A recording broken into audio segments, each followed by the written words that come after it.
De acuerdo. Bueno, siendo las 7 y 10 de la noche de hoy, 22 de mayo de 2019, el programa de comunicación social de la Facultad de Ciencias de la Educación Sociales y Humanas da inicio a la cátedra abierta Fake News, la información y la comunicación en la era de la información, a cargo del comunicador social Juan Camilo Pérez, quien nos acompaña el día de hoy. Agradecemos entonces la asistencia a las estudiantes Alejandra Giraldo, Catalina Patiño, que nos acompañan el día de hoy, al docente también Luis Fernando Sierra, quien está con nosotros en el espacio, Juan Camilo como invitado y Betsy también como docente acompañante de este proceso. Le recordamos a los participantes que el espacio de cátedras abiertas es un espacio de formación complementario que se realiza en la universidad para hablar y dialogar sobre diversos temas específicos que se plantean pues en su momento, ¿cierto? Este espacio entonces se informa que está siendo grabado con fines educativos y que su reproducción se realizará a través de las redes sociales de la facultad y los diferentes anuncios de los cursos que están activos al día de hoy. Vamos entonces con la profesora Betsy, quien nos presentará el invitado para que ya él pueda iniciar con su ponencia. Bueno, primero me confirman por favor si me están escuchando. Sí, profe. Sí, Ok, señora. bueno, vale, bienvenidos. Muchas gracias a todos los que nos acompañan, especialmente, bueno, pues con mucho cariño a los dos estudiantes que están conmigo. Ustedes dos son de uno de los cursos que yo tengo en este momento en el programa y me alegra mucho que estén aquí acompañándonos. Lamento mucho la alta deserción, pero sabemos pues que es un reto que tenemos como universidad, el lograr que esos encuentros sean mejor valorados por toda la comunidad académica. A Juan Camilo le damos muchas gracias por acompañarnos con este tema, que para nosotros es un tema distinto y es un panorama un poco distinto a lo que vemos en el común de las clases en el programa. No siempre hablamos de este tipo de asuntos, se abren muy espacios de discusión de este tipo precisamente para que el estudiante tenga ese acercamiento a temas que están ahorita actualmente en boca de la sociedad, de los medios, de los profesionales. Juan Camilo Pérez es, para los invitados, es comunicador social periodista de la Universidad de Antioquia y es magíster en educación también de la Universidad de Antioquia. Tiene una experiencia bastante favorable en dos asuntos principales o dos corrientes principales de la comunicación, pero ambas ligadas a los procesos de formación. Primero, la primera experiencia importante que Juan Camilo, que por lo menos le conozco yo, realmente no estoy leyendo una hoja de vida, sino que estoy hablando de la trayectoria que conozco de él, tiene que ver con la formación a través de ambientes virtuales y construcción de material eh, educativo con base en la formación de la comunicación y educación. Y lo segundo tiene que ver con una amplia experiencia de acompañamiento en formación en el SENA. Juan Camilo también, eh, digamos que ha acompañado procesos formativos y sabe pues que este tipo de espacios son muy valiosos para nosotros y para toda la comunidad académica. Al profesor Luis, que está ahorita de coordinador de la carrera, muchas gracias por el espacio, y a nuestro otro profesor acompañante, también Luis, muchas gracias por acompañarnos y por interesarse en estos temas. Juan Camilo, entonces te queda abierto el micrófono, yo voy a silenciar y vamos a estar atentos a cualquier necesidad que tengas. Ok, muchas gracias, Caro, por la presentación. Muchas gracias también a los profesores Luis Fernando y Carolina por la invitación y a la universidad también. Y entonces vamos a dar inicio a esta presentación que hemos denominado Fake News, la información y la comunicación en la era de la hiperinformación.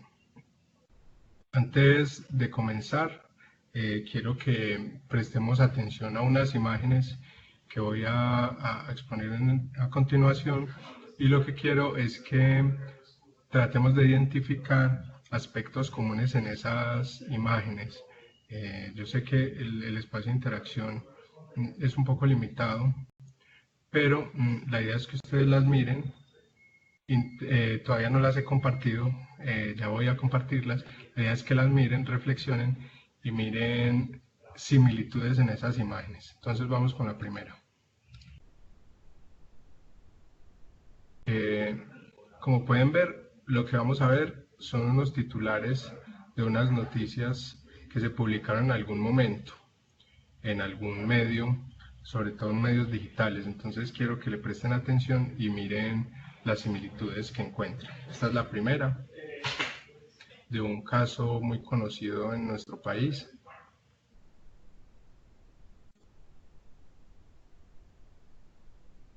Esta es la segunda, que podemos ver que no solamente fue un tema álgido en nuestro país, sino también en otros países. Esta noticia, por ejemplo, salió publicada en Argentina. Bueno, miremos, no sé si me puede ayudar el profesor Luis Fernando o Betsy, que nos escribe alguien, una estudiante, Catalina Patiño, que no puede ver la presentación. El resto sí la están viendo. Sí, sí la estamos viendo. Sí, perfectamente. Yo le realizo soporte al estudiante por el interno. Ok. Bueno, entonces continuamos. Esta segunda noticia vemos que fue publicada en Argentina. Creo que fue bastante conocida por muchos, sobre todo por los padres. La siguiente.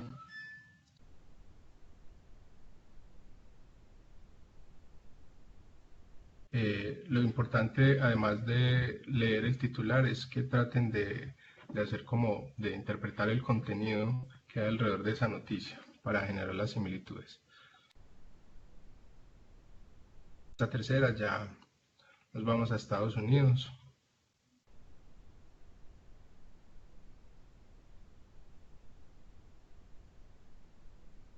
Y finalmente volvemos a otra de Colombia. Entonces la pregunta es, ¿qué encontramos ahí? ¿Qué tienen en común esas noticias o esos titulares? Y además de todo lo que podríamos ver, creo que estos son tres asuntos claves. Primero, que todas están construidas a partir de información falsa o información que es parcialmente verdadera, pero que está fuera del contexto. Con fuera del contexto me refiero a que quizá es una fecha que no es indicada, que no es el lugar, o es información que fue válida en algún momento pero ya no lo es. Ese es el caso, por ejemplo, de la noticia que veíamos del premio Gold. Me voy a devolver un poco. Esta, que fue publicada en octubre del 2018, pero ese premio fue otorgado al senador Álvaro Uribe en el 2009. Es decir, que ya en ese momento estaba fuera de contexto y la información es parcialmente falsa. A veces son imágenes que no corresponden a la información o a la realidad.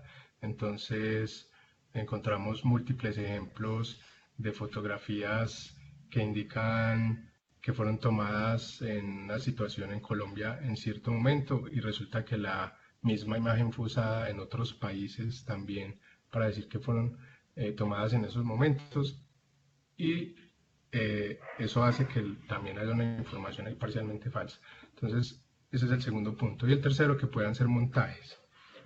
Vamos a avanzar un poco para ir como definiendo más a fondo. Entonces, con esa información, la idea es definir el concepto. Y precisamente lo que queremos ver es que las fake news son noticias falsas que se difunden con una voluntad deliberada de engañar. Es decir, esa voluntad de engañar es muy fundamental en la definición del concepto porque no es otra voluntad diferente.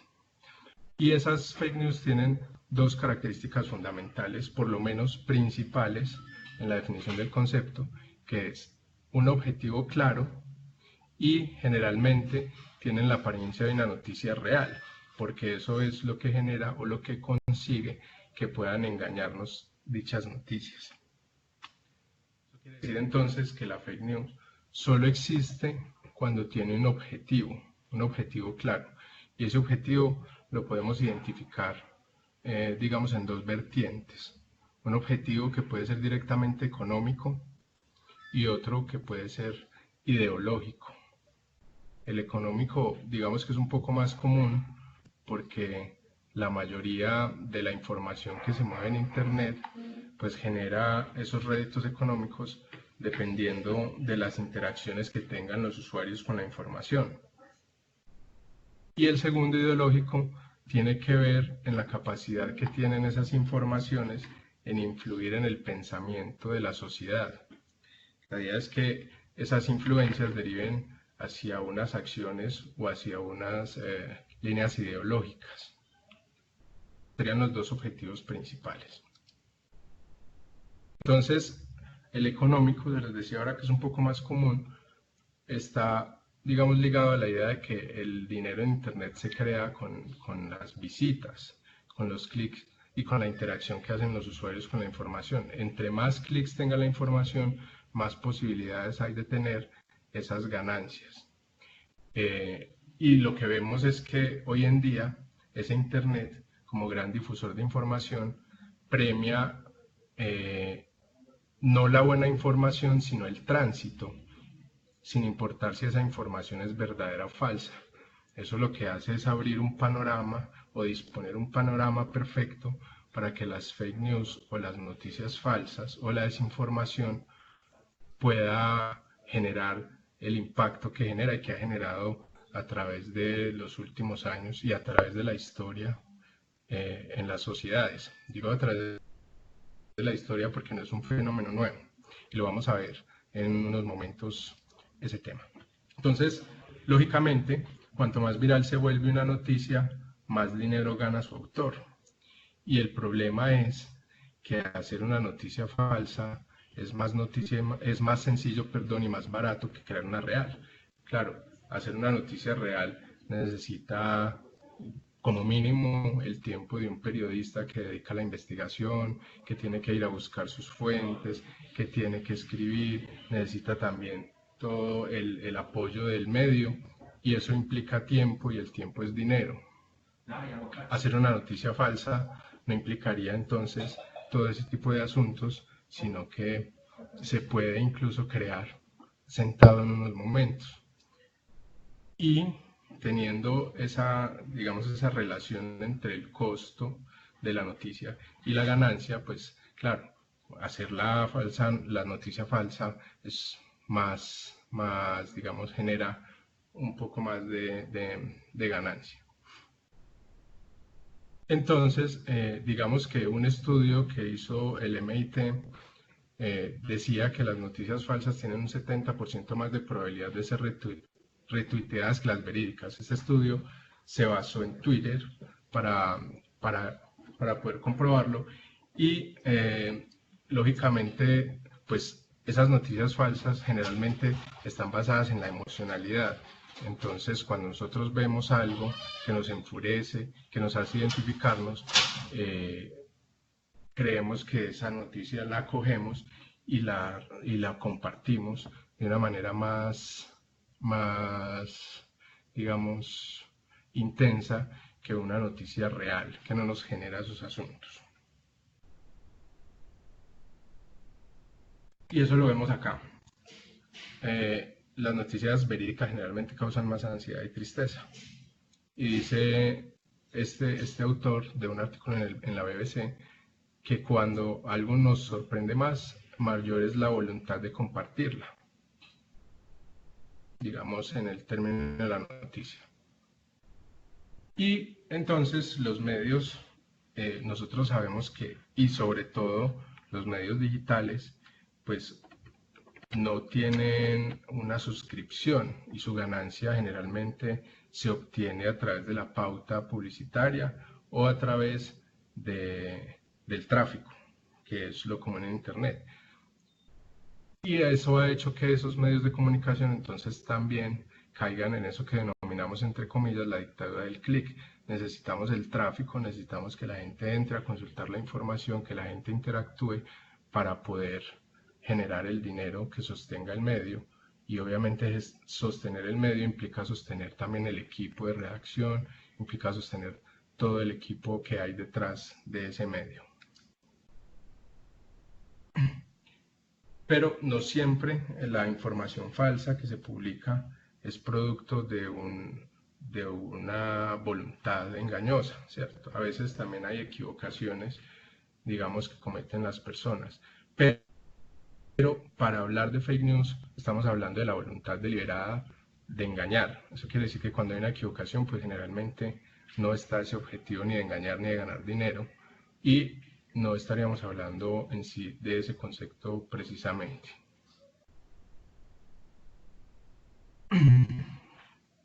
Y en el término ideológico, porque lo que acabamos de ver es todo el término económico, digamos, en términos generales, pues las fake news han generado un gran impacto ideológico en procesos de elecciones en países como Estados Unidos, México y Colombia. Pues en Colombia no tenemos que hablar mucho porque lo vivimos hace poco. Aquí en el país, en la elección, incluso uno de los jefes de la campaña reconoció en algún momento, no tanto en las elecciones, sino en la época de la votación del plebiscito, que estaban buscando generar emociones en los votantes para que votaran por una u otra opción, que la gente saliera llena de emoción a esa votación, y utilizaron estrategias diferentes en sectores del país para poder que tuviera peso. Eso acá en Colombia, que lo conocemos más de cerca. En México y Estados Unidos sucede lo mismo. De hecho, ahora yo les contaba que el término o el concepto de fake news no es nuevo, surge en la historia incluso durante la guerra, pero tomó mucha fuerza en el 2016 y se posicionó en el 2016 como fake news a través del proceso que se dio en Estados Unidos con Donald Trump, el actual presidente.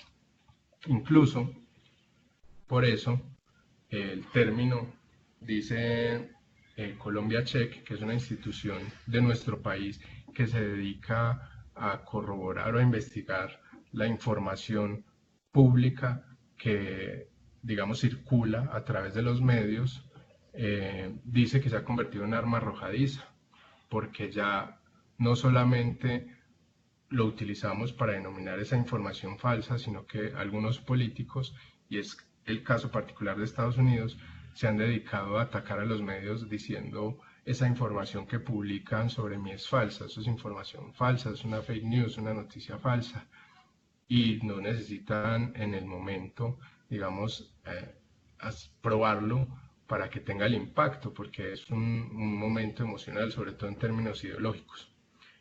Entonces, como ese término se ha convertido en esa arma, ya quienes trabajan en ese ámbito particular han decidido que el término pues no es lo suficientemente preciso, o por lo menos ya no cumple su función, y tampoco explica la complejidad de la situación y genera confusión. ¿Por qué? Porque si se fijan, hasta el momento hemos hablado de noticias falsas que se publican en medios y que generalmente pues serían sus autores los medios de comunicación o los periodistas. Pero el fenómeno es mucho más amplio. La información falsa que circula ya no solamente la podemos identificar en un artículo con su titular, su foto y su desarrollo, sino que además ya la podemos identificar en memes, en capturas, en videos, en audios, y ya no son simplemente los autores, los periodistas, sino que también cualquier usuario tiene el acceso a un dispositivo y puede compartir información de cualquier tipo.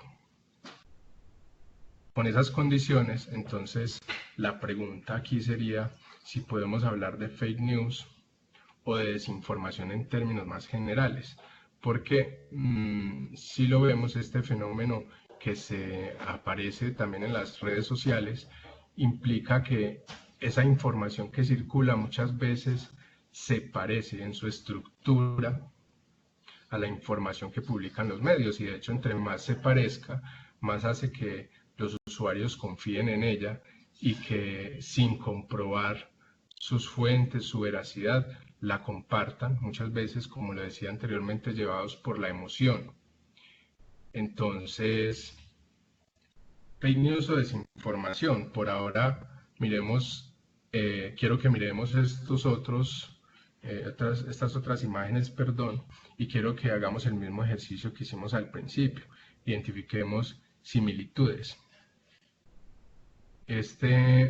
No sé si se ve bien la diapositiva, se refiere a una foto de un taxi. Hay una niña, por obvias razones la foto de la niña no se distingue bien, pero lo que dice la foto es que están acusando a ese taxista de intentar robar la niña. Listo. Sobre una marcha, y miren el contenido.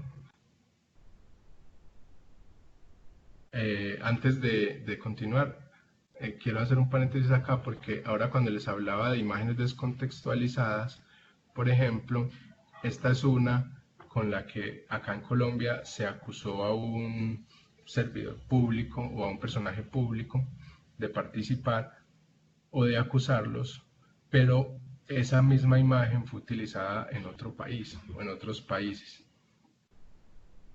Ahora miramos cómo se puede comprobar ese asunto y cómo se puede llegar a esas conclusiones. Tenemos otra. En este caso están comparando la noticia real con la falsa. La falsa ocurrió aquí en Colombia. La verdadera, creo, si no estoy equivocado, que sucedió en México. Hasta la repetí, pido disculpas. Y hay otra donde se acusa a un periodista de participar en actos de vandalismo.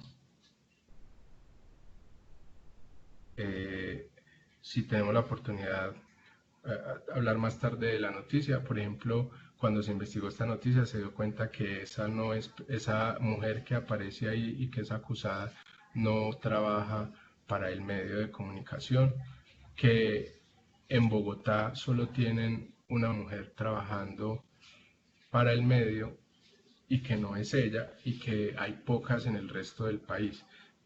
Después podremos ampliar un poco más la información. Y hay otra de una tropa supuestamente movilizándose hacia la frontera de Colombia y Venezuela. La foto no corresponde, es de un evento militar, pero no se estaban movilizando hacia la frontera. Y la pregunta nuevamente, ¿qué tienen en común? Y acá, además de lo que ya habíamos mencionado antes, que es la información falsa, entonces hablamos ya que quien la difunde generalmente no es un medio de comunicación o un periodista, o no necesariamente.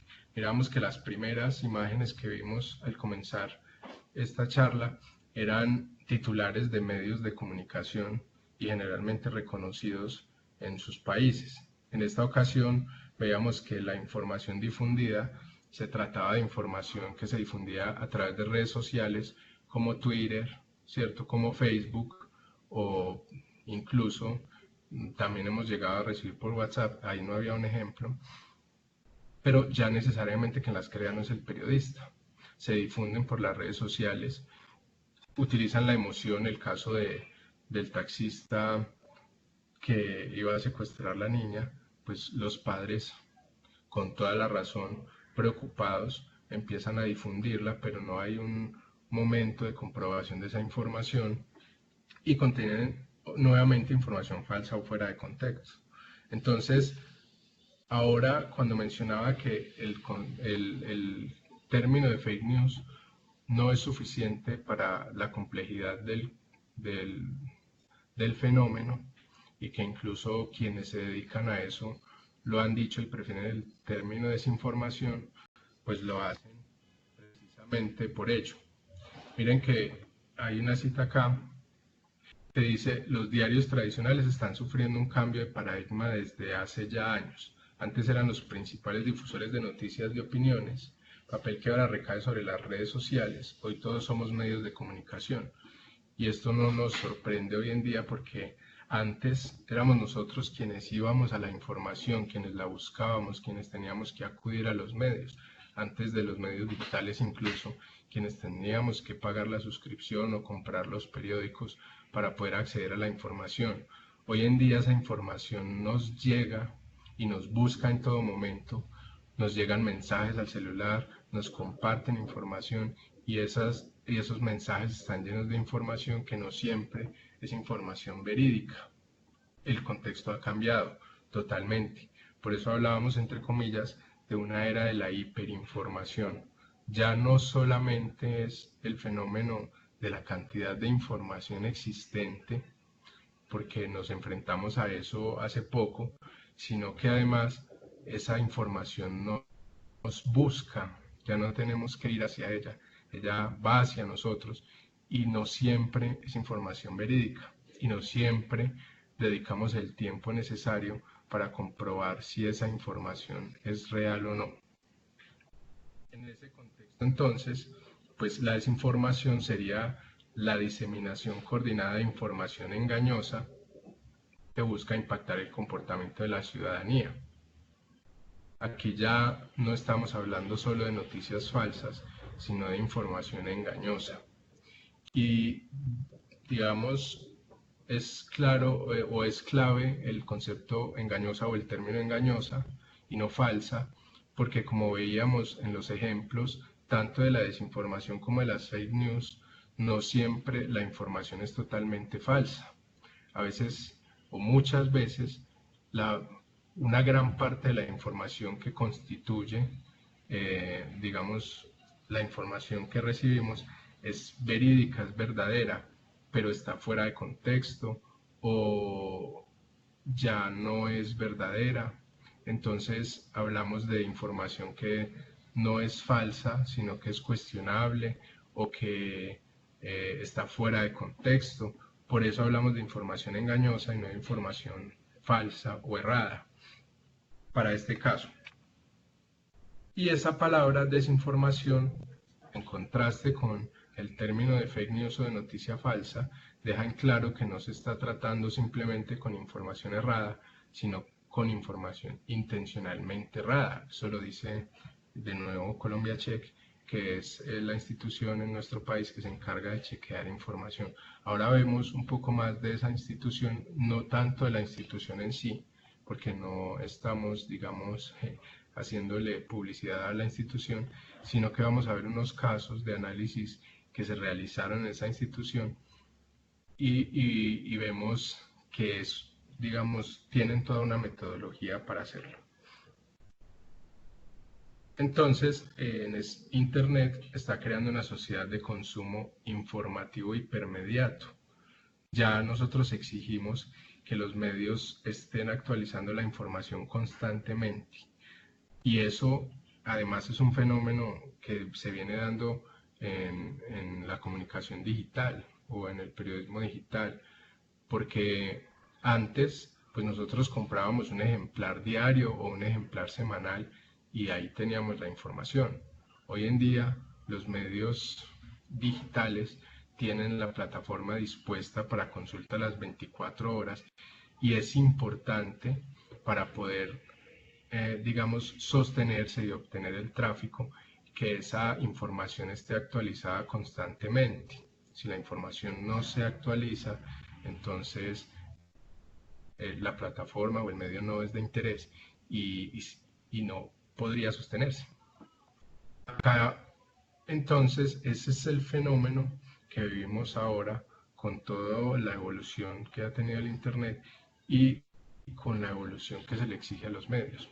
Es un nuevo usuario el que tenemos. Antes era muy complejo crear plataformas, era difícil acceder a las conexiones, tener un equipo, un PC.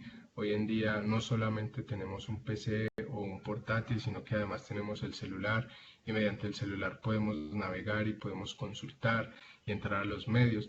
Y además crear esa información es fácil, cualquiera podría hacerlo.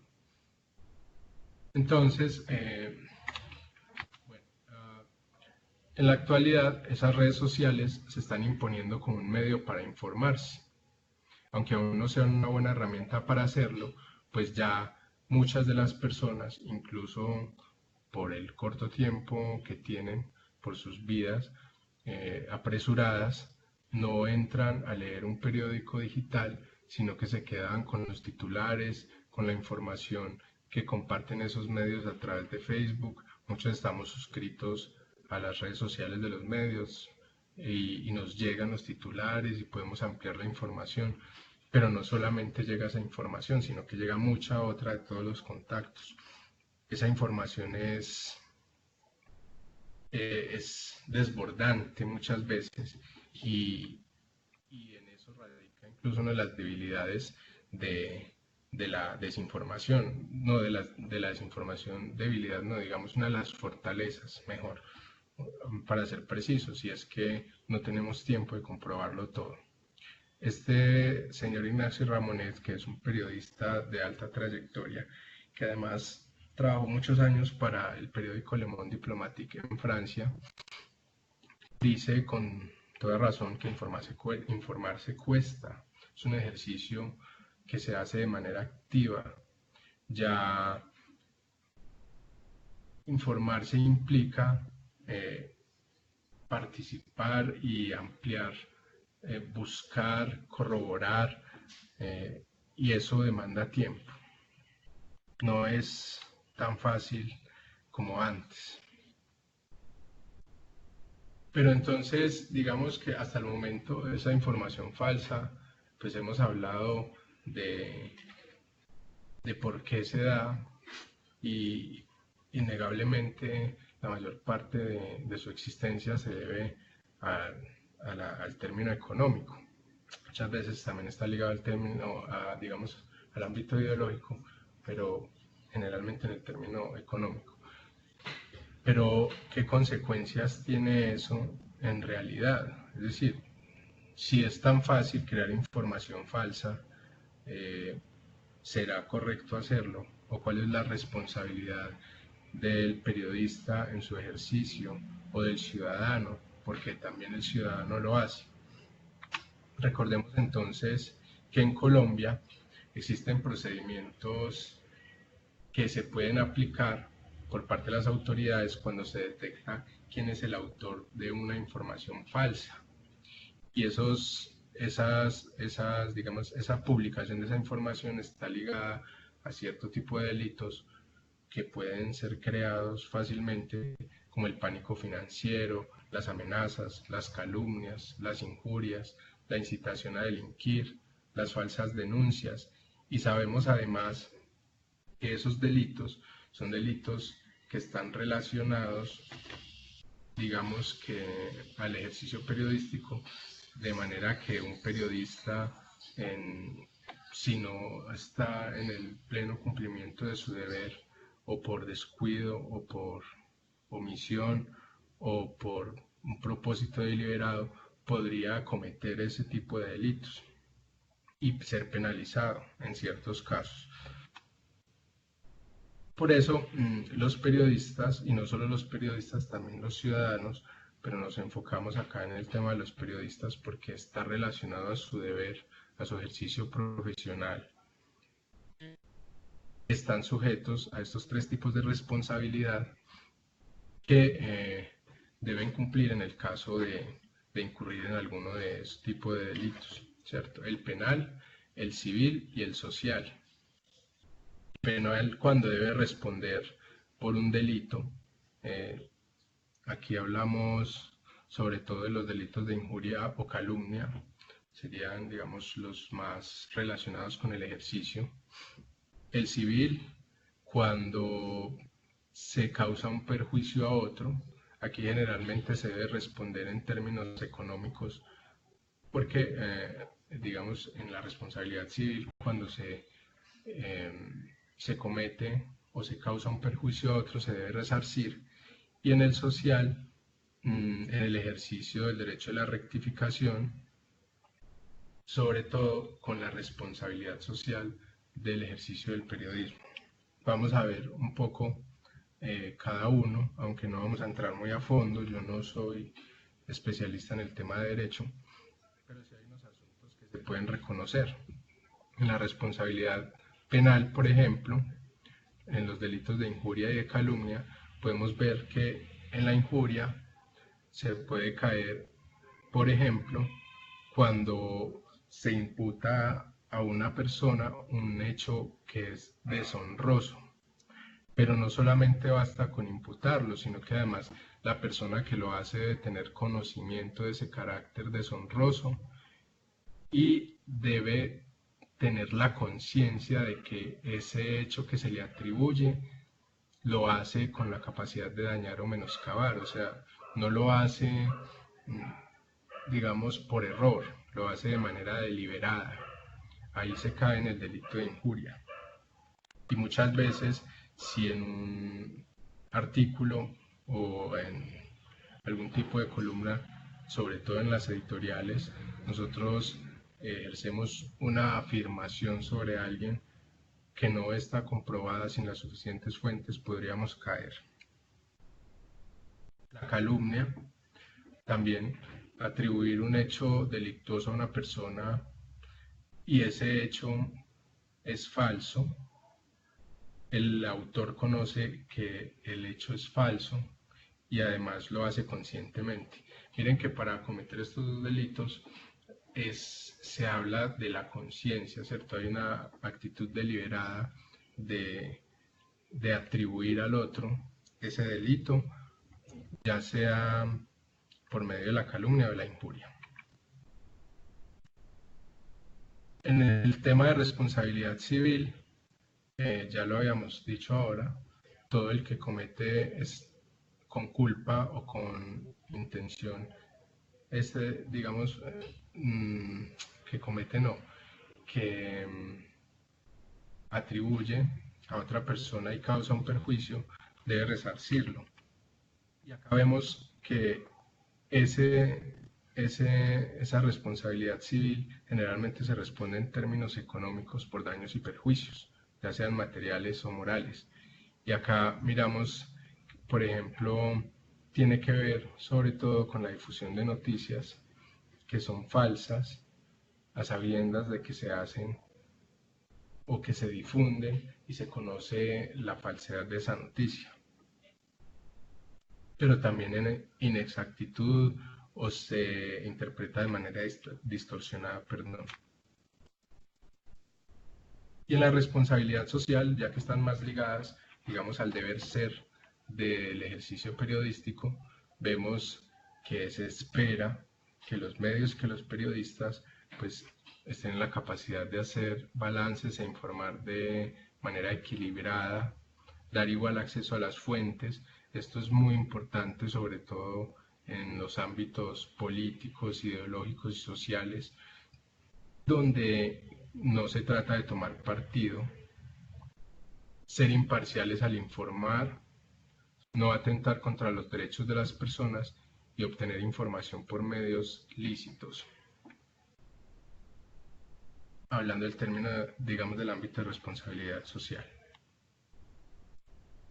Entonces, lo que quiero que miremos acá en términos generales, estoy tratando de no profundizar mucho porque tampoco el tiempo es muy amplio, es que hay una responsabilidad detrás de la publicación de esta información errada, de esta información falsa o de esta información parcialmente correcta o engañosa o como la quieran denominar, que además está relacionada con el ámbito jurídico, ¿cierto?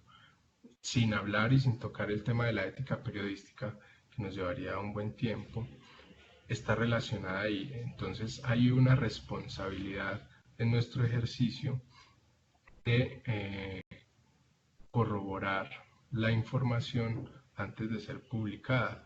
Eso sin mencionar pues el caso cuando la actitud es deliberada y se pretende influenciar al otro, ya sea de manera política, ideológica o económica.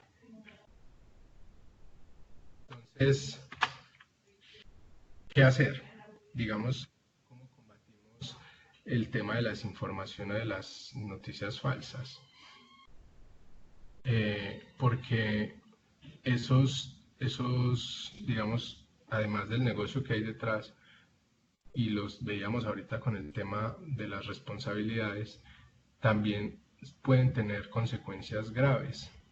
Y pues mencionamos el tema de las intenciones de voto ahora, pero miremos estos tres títulos que hay aquí en esta diapositiva y son casos reales.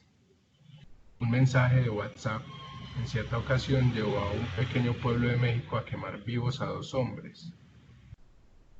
O cadenas falsas de secuestros de niños que provocaron un linchamiento en Bogotá. Y hay casos como esos en todo el país y por fuera del país, en Perú, en Bolivia, en otros países de Latinoamérica y del mundo, ¿cierto? Donde esas cadenas o esas noticias desembocaron en consecuencias muy graves para la población. Acá, incluso no sé si recuerdan, en algún momento, cadenas de Facebook que acusaban a un hombre y a una mujer de ser violadores o secuestradores de niños. Incluso en algunos de esos mensajes llegaron a decir que extraían sus órganos y los vendían, y causó un linchamiento, generó acciones violentas. Eso obviamente se convierte en un delito, y como lo vimos al principio, digamos, de esta sección donde empezamos a hablar de las consecuencias y de las responsabilidades, pues en nuestro país existen mecanismos legales que se activan para poder encontrar la fuente, o no digamos la fuente, sino el inicio de esa información y tener las consecuencias necesarias. No solamente hablando de los periodistas, ¿cierto? También de cualquier ciudadano que lo haga. Pero entonces, para poder combatir ese asunto, ese fenómeno de la desinformación, lo primero es identificar esa información como un intento de inducir al engaño. ¿Y cómo lo hacemos?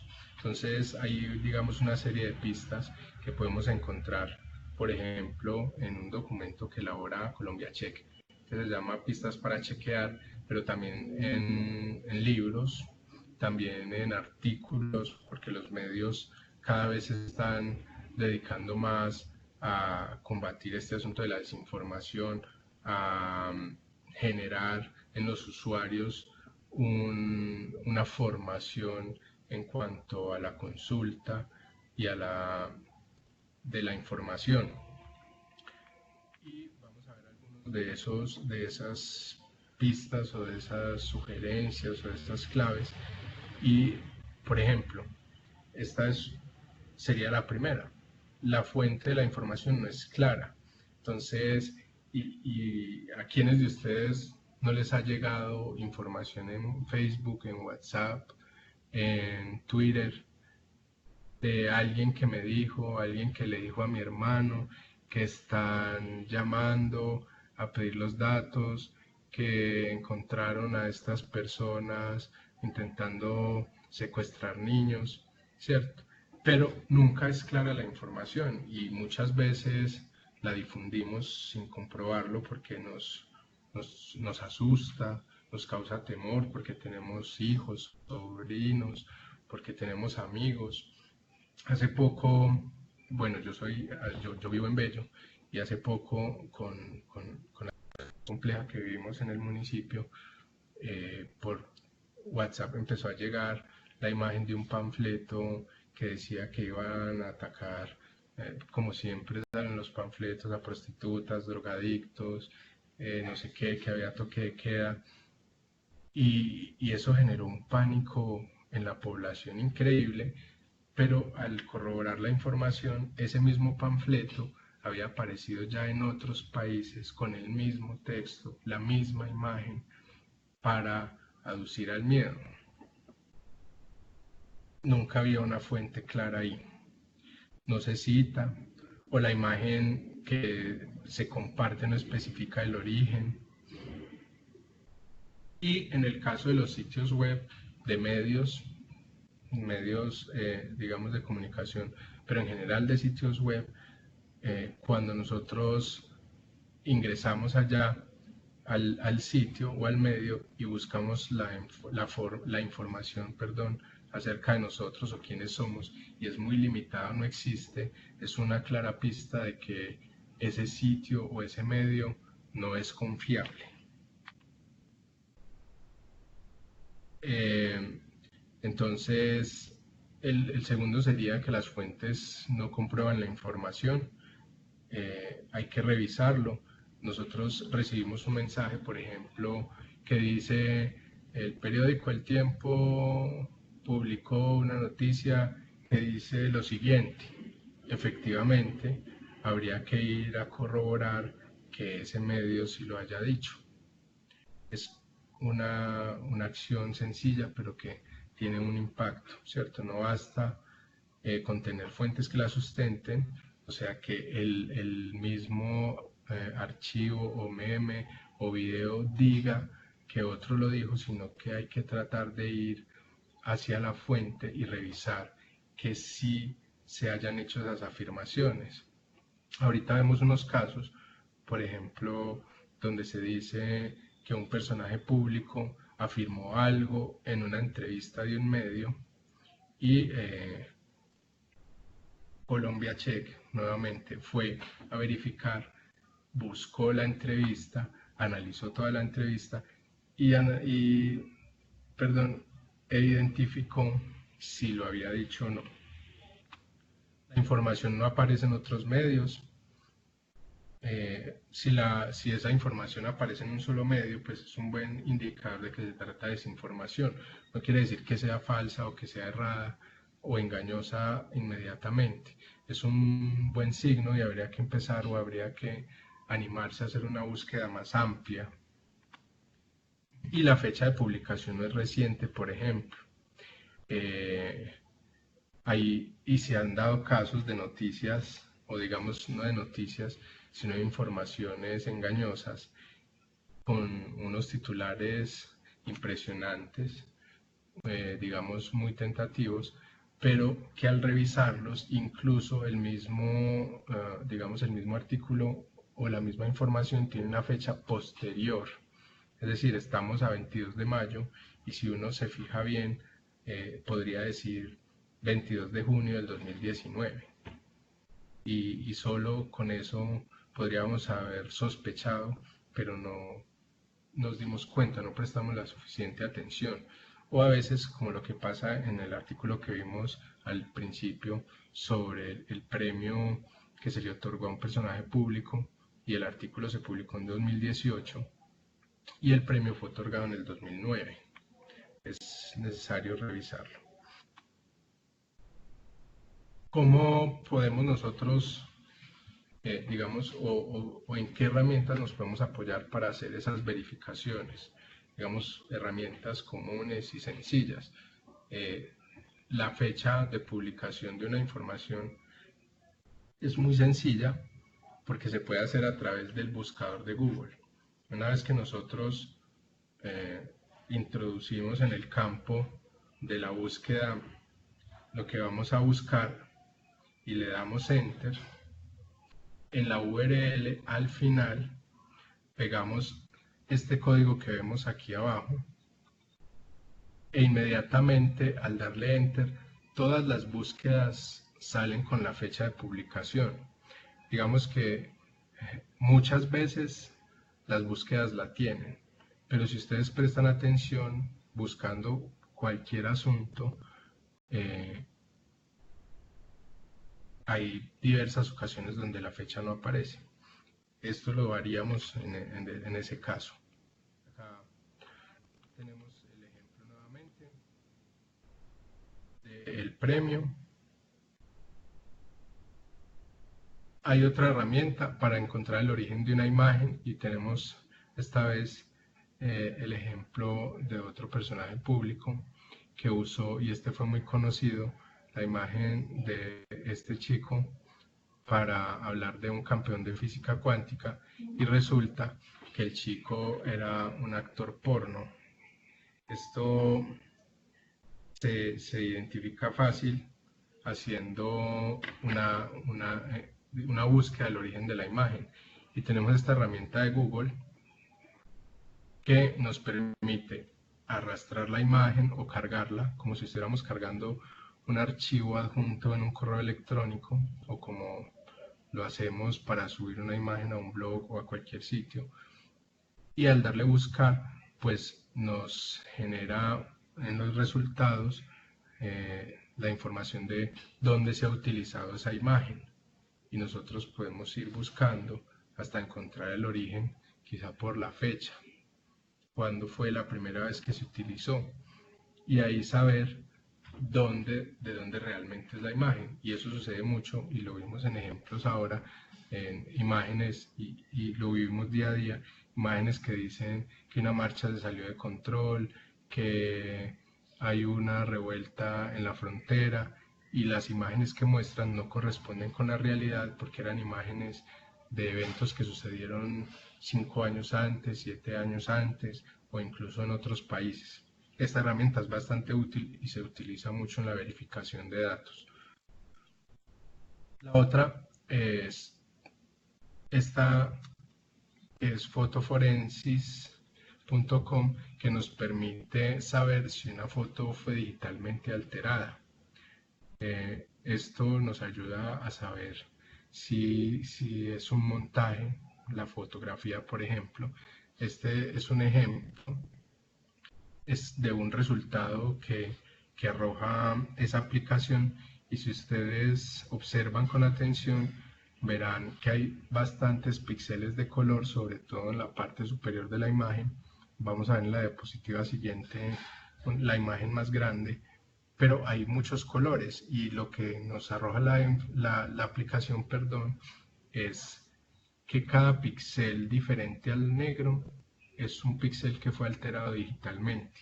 Eso quiere decir que acá vemos una imagen que fue bastante alterada, sobre todo en esa parte superior. Si nos fijamos, la imagen real, digamos, no la imagen real, sino la imagen que se publicó es esta. ¿Y dónde están las alteraciones? Podemos ver que están en ese muro, donde están las imágenes, digamos, que se pueden identificar a una corriente ideológica, pero también en los otros lugares hay alteraciones. Incluso con esta herramienta que se comprobó que fue digitalmente alterada, más una búsqueda reversa, se pudo comprobar que incluso la foto fue tomada en un call center en Brasil, ni siquiera correspondía a la realidad colombiana, ni podía ser atribuida a la situación en la que se había puesto. Pero bueno, el tema o la discusión que tenemos acá no es, digamos, en el ámbito político, sino en el ámbito del tema de la desinformación. Otras sugerencias generales, porque estas que les estoy haciendo hasta el momento son sugerencias que puede aplicar cualquier ciudadano, y que lo ideal sería que nosotros con nuestros cercanos optemos por pedirles, por convencerlos de que lo hagan, de que comprueben esa información que reciben antes de compartirla. También son estas. Ya se los he dicho bastante, no dejarse llevar por la emoción. Muchas de esas noticias, sobre todo las que tienen que ver con la infancia, con los animales, con la vejez, con las situaciones económicas, nos generan emociones, y al verlas las compartimos inmediatamente. Cuando una información genera emociones muy fuertes, hay que sospechar. No hay que decir que es una información que podemos dar por falsa, pero sí hay que sospechar, porque generalmente esas emociones son inducidas para un propósito. Googlear la noticia es clave. Solo con poner el titular podemos comprobar si ha sido publicada en otros medios, si fue publicada realmente en un medio. Comprobar los links y las citas textuales. Las noticias, sobre todo en la actualidad, incluso en el periodismo digital, están estructuradas con enlaces para ampliar la información, para consultar las fuentes, para ir a otro medio a consultar información adicional, para ver noticias relacionadas, para ver documentación relacionada. Es necesario comprobar que esos links funcionen y que si sean correctos. Cuando hay demasiada publicidad para leer esa información, hay que dudar, porque generalmente ahí lo que tenemos es una pista de que ese sitio está o pretende generar ingresos económicos a partir del tráfico. Ahí hay claramente una intención económica, aunque podríamos encontrar casos donde haya información real ahí y que una persona de manera correcta esté intentando ganar dinero con su trabajo. Pero en general es una buena pista para dudar. Errores de ortografía. La mayor parte de la información de este tipo tiene graves errores de ortografía o son títulos sensacionalistas, perdón, pero es muy común y con eso, si lo encontramos, es clave. Ahí tenemos una, digamos, una pista para dudar de manera amplia. Y verificar la URL del sitio. Hay sitios que se dedican a generar noticias falsas. Algunos incluso lo hacen de manera abierta, porque lo hacen con humor o porque lo hacen con la intención de crear suspicacia, pero lo dejan claro. Sin embargo, sean de ese tipo o no, muchas veces su URL se parece mucho a la URL original o la URL verdadera, de un medio. Entonces, en lugar de semana.com, podría ser semanal.com.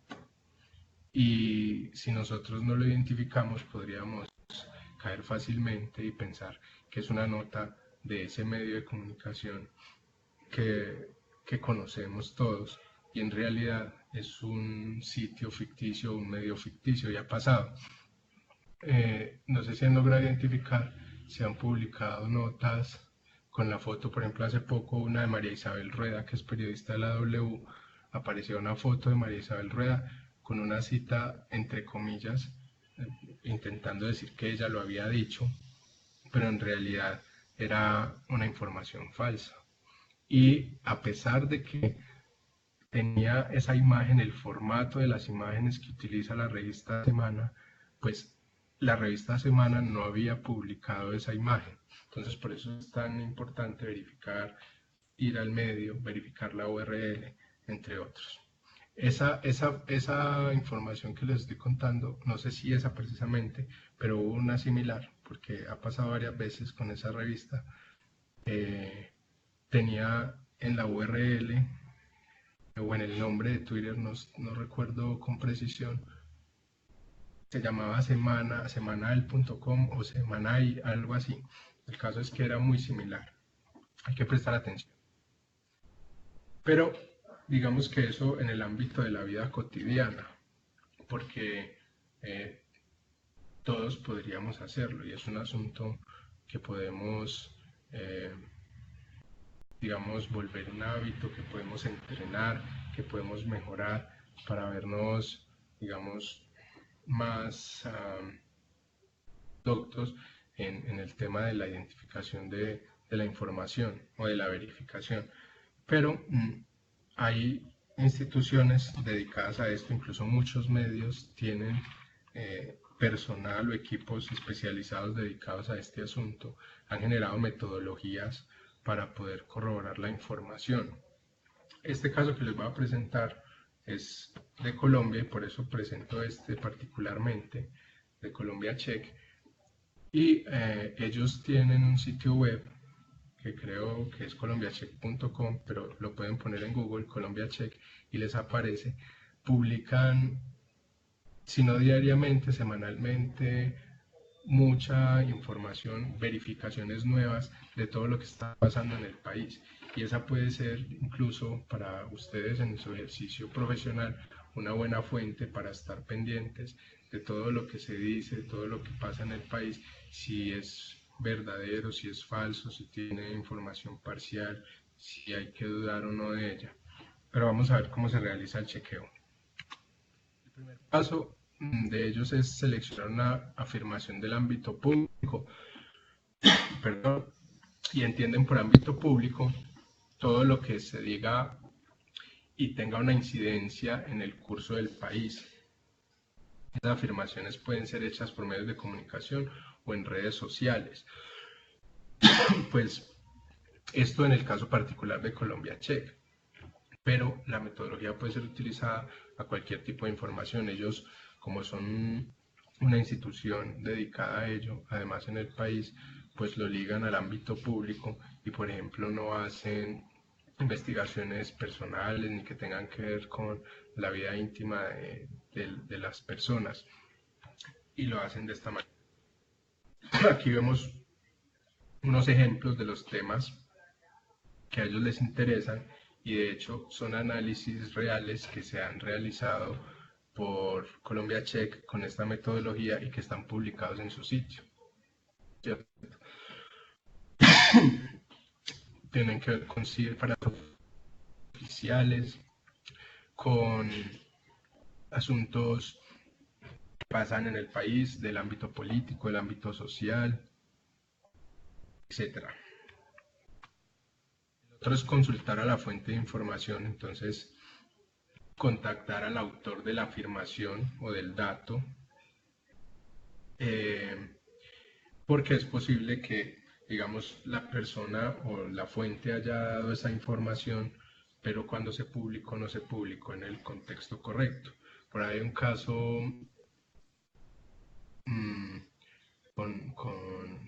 con el senador Uribe, donde él se refirió sobre algún asunto militar, pero cuando se publicó como si lo hubiera dicho con sus, digamos, como su opinión, y en realidad se estaba refiriendo a que alguien lo había dicho. Al hacer la verificación uno podría notar que ahí se le está atribuyendo de manera deliberada esa afirmación.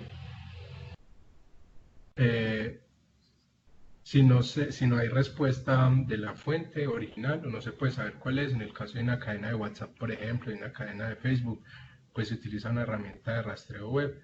Acá pongo algunas en la diapositiva en la parte inferior derecha. Está la herramienta para el rastreo inverso de las imágenes.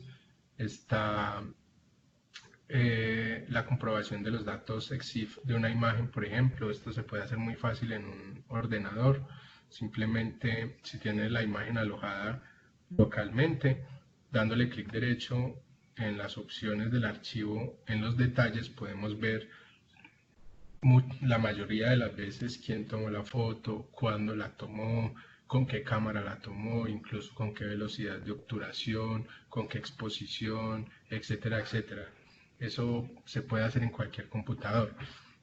Y está también esta primera de who.is, que es para comprobar quién es el autor o quién es el propietario de un sitio web. Al entrar ahí, pues podríamos saber y podríamos investigar quién es el propietario de determinado sitio. En este caso, el Ministerio de Defensa, yo les hablaba ahora por encima de este caso, afirmó que en cierta ocasión, si había habido un homicidio, pues tuvo que haber una motivación. Muchos dudaron, muchos comentaristas, periodistas, muchas personas dudaron que él lo hubiera dicho, y cuando esta institución entró a comprobar, buscó el medio donde se hizo la entrevista, analizó y encontró en determinado momento que dice la frase exactamente como estaba en el titular, porque ese fue el titular de la noticia, lo que quiere decir que la información era verdadera. Ese es un caso de la búsqueda de la fuente.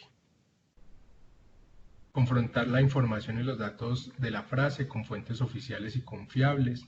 En muchos casos son cifras, entonces hay instituciones oficiales que publican informes, balances, cifras constantemente y pues habría que confiar en que esas cifras son verídicas. En el caso de que exista la sospecha, pues se buscarían otras cifras oficiales o se consultarían expertos con la idea de obtener información suficiente para llegar a unas conclusiones.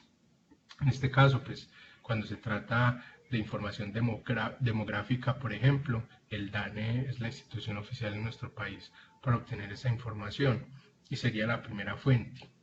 O el Congreso si estamos hablando de proyectos, de documentos de ese tipo. Este es un caso donde empieza a circular una imagen por WhatsApp que decía que se cambiaría la edad de jubilación para que los hombres se pudieran jubilar a los 75 años y las mujeres a los 65, y se comprobó que la información era falsa. En este caso, por ejemplo, y estamos hablando de las fuentes oficiales, se consultó al Ministerio de Hacienda, al Ministerio del Trabajo, a senadores y representantes para saber si el proyecto se estaba tramitando, y se hizo además la consulta al Plan Nacional de Desarrollo y se verificó que no estaba incluido, y cuando, digamos, se consultó con los senadores y representantes, se corroboró que no había una modificación que hablara de ello. Entonces son como las fuentes oficiales para este tema. Ahí tengo una fuente, digamos, en un color leve, no la quise borrar porque en ese caso él no era una fuente oficial, pero era un experto que se consultó adicionalmente. Consultar fuentes alternativas expertas, entonces aquí encontramos ONGs, organizaciones internacionales, centros de estudios académicos, individuos expertos. Acá tenemos un caso, además muy polémico, ¿cierto? Que toca los nervios y las fibras de la mayoría de la población. No quiero que entremos en el caso en sí, pero sí que miremos que ahí, en esa información, las fuentes que se consultaron fueron estos expertos, ¿cierto? Que eran expertos, en el tema en cuestión. Voy a pasar rápido porque veo que ya se nos acabó el tiempo. He tratado de ir como lo más rápido posible para poder abordar el tema completo. Poner el chequeo en contexto, entonces siempre la información es parte de un contexto.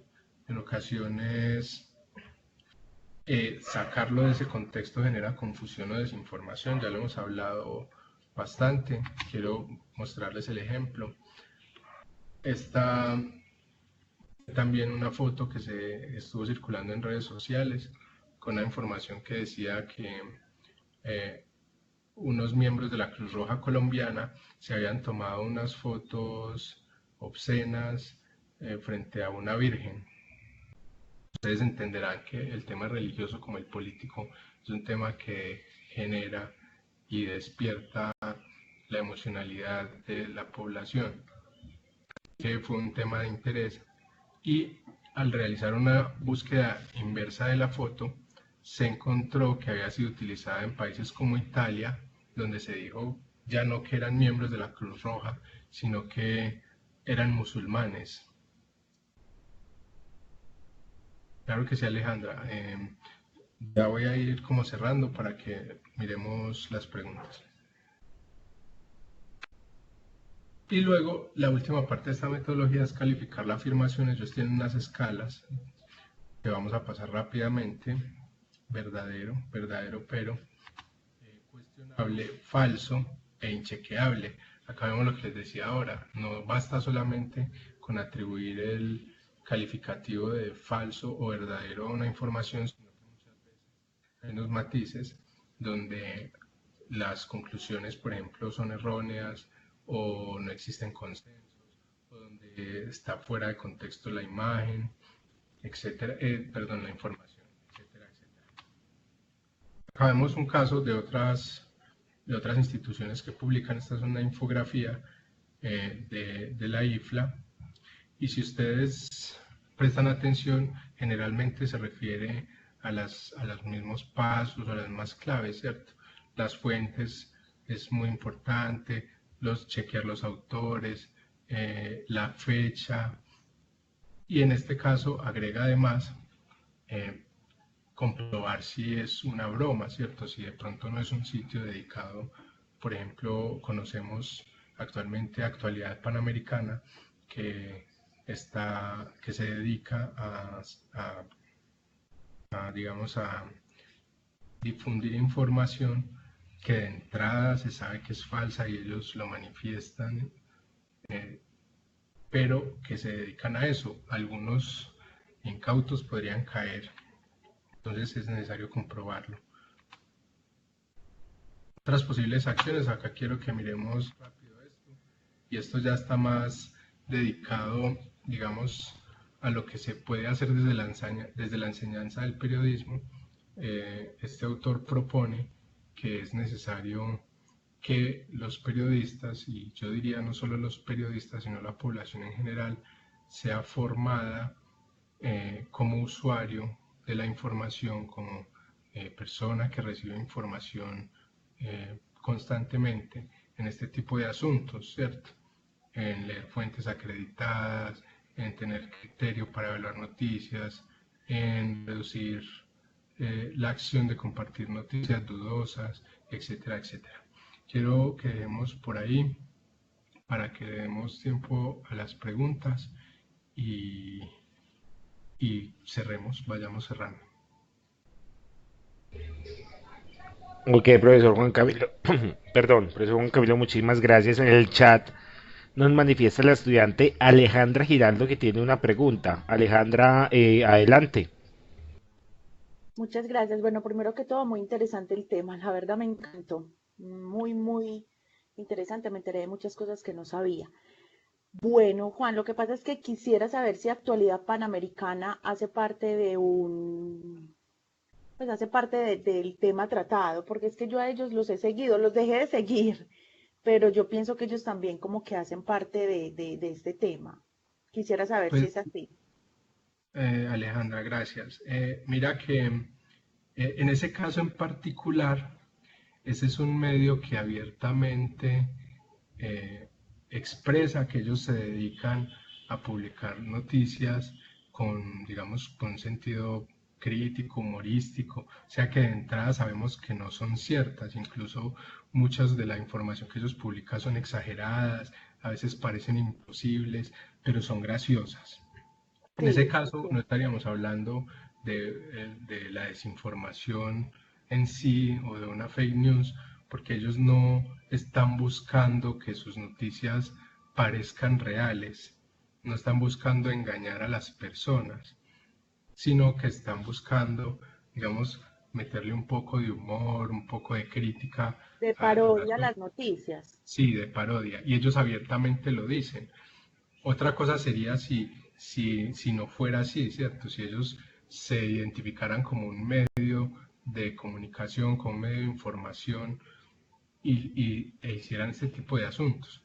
En ese caso no estaríamos hablando de, de- del caso particular de una noticia falsa o de la Ah, perfecto. desinformación, sino más bien de eso que mencionabas, de la parodia. Y hay diversos medios dedicados a hacer ese tipo de acciones, ¿cierto? Perfecto, muy claro. Solamente una última cosa y es un favorcito si me pone el final, antes de terminar, la definición de fake news, que sí quiero tenerla bien, bien clara y se me pasó muy rápido. Por acá está por allá al principio.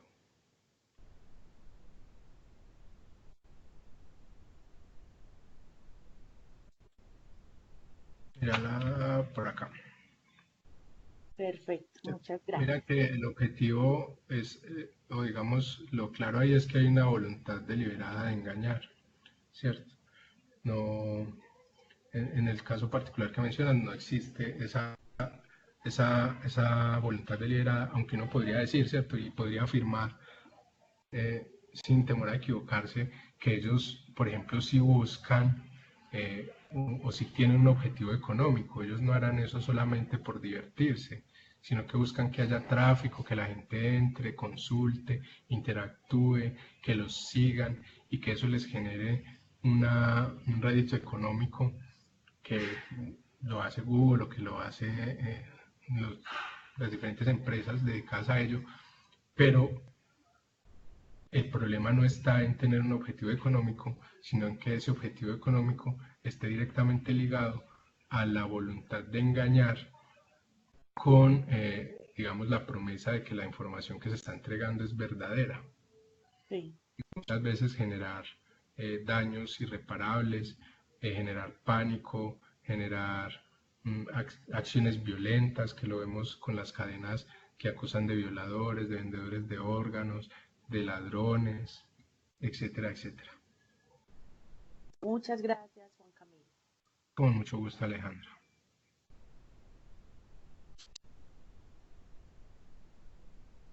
No sé si alguien tiene otra pregunta, si hay alguna discusión que quieran proponer o si vamos cerrando la intervención. Profesora Betsy, usted como líder de este encuentro, ¿tiene algún comentario adicional?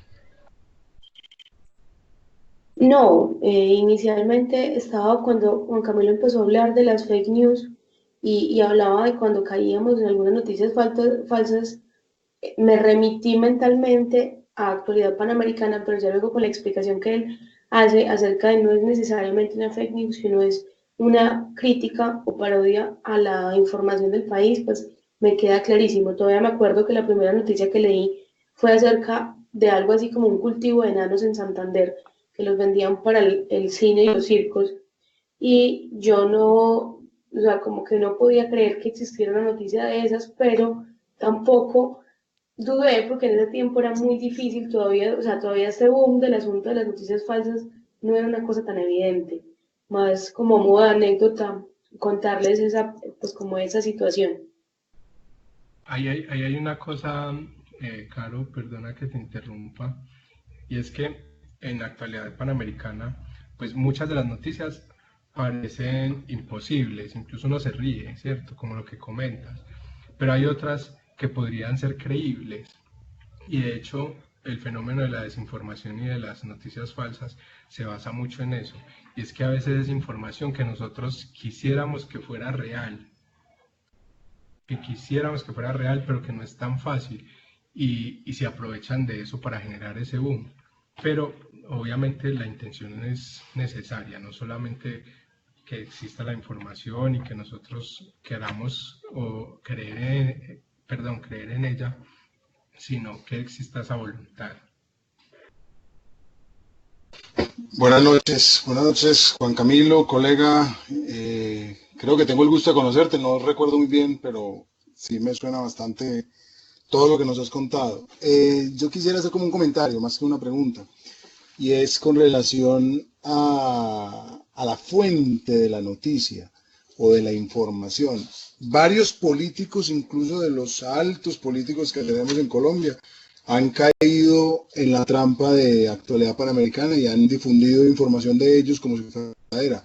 Le pasó a Pacho Santos, le pasó a Petro, le ha pasado a varios que utilizan esa información como verdadera. Entonces, lo que decías en algún momento, no verificar las fuentes, eso es un tema fundamental que tenemos que hacer.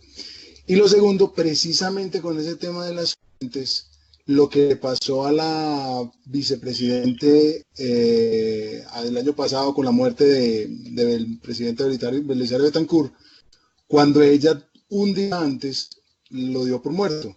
Seguramente una fuente muy confiable para ella lo transmitió. Obviamente eso no fue una fake news, fue una desinformación, pero se convirtió en una fake news y se convirtió en una broma en contra de la vicepresidenta precisamente por ese comentario como desatinado y una información absolutamente errónea. Entonces ese tema de las fuentes es un elemento que tenemos que trabajar bastante y que todos, estudiantes, docentes y personas de la comunidad en general, tenemos que analizar muy bien de dónde viene la información. Constantemente recibimos de todo, a través de todos los medios, no es cierto y nadie hace absolutamente ninguna verificación. Y muchísimas gracias, de verdad que es muy, muy agradable la charla, Juan Camilo. Con mucho gusto. Y no, lo que dices es totalmente cierto, incluso porque yo les comentaba ahora que han caído mucho en unas imágenes que publican mucho con el formato de la revista Semana. Y lo que ha pasado es que publican la foto de alguien, yo mencioné a María Isabel Rueda, pero ha pasado con varios personajes públicos y les ponen una afirmación entre comillas.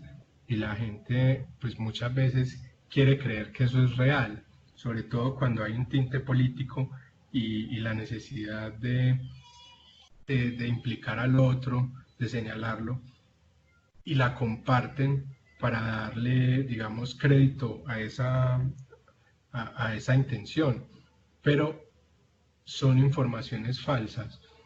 En ese caso, y es muy importante el tema de corroborar las fuentes, no solamente para el periodista, sino para el ciudadano común, ¿cierto? Y es imprescindible, diría yo, que haya una cultura de formación hacia los usuarios en ese asunto. No es solamente leer y creer en lo que se lee, sino además corroborar que esa información que se está consultando o a la que se está accediendo es información verídica. Gracias por tu aporte, colega. Y no sé si la foto que estoy viendo ahí es la tuya y tu voz me resulta conocida también. Sí, yo creo que no sé en alguna parte, pero bueno, después lo miramos con la profesora Betsy, conseguir el contacto. Pero yo sé que sí en el Consicor, alguna cosa de eso. Ok, muchas gracias por tu aporte.